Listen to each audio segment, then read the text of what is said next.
পৃথিবীর সপ্তম আশ্চর্যের কথা ভাবলেই প্রথমেই আসে মিশরের পিরামিডের নাম। প্রায় ৪,৫০০ বছর আগে নির্মাণ করা এই বিস্ময়কর স্থাপনার কাঠামো এবং নির্মাণ শৈলীর রহস্য নিয়ে আগ্রহের কমতি নেই। আসলেই কেন তৈরি করা হয়েছিল এই পিরামিড তা নিয়ে দীর্ঘ সময় ধরে চলছে বৈজ্ঞানিক গবেষণা। পিরামিড মূলত সমাধিক্ষেত্র।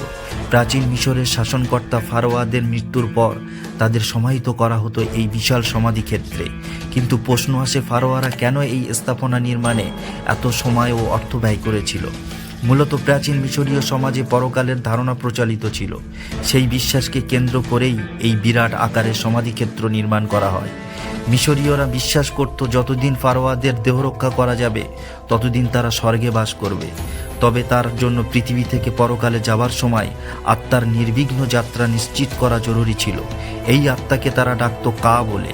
বিশ্রামের জন্য বিছানা সহ কিছু ব্যবস্থার দরকার ছিল বলে মনে করত তারা, আর সে কারণেই প্রয়োজন পড়ে পিরামিডের।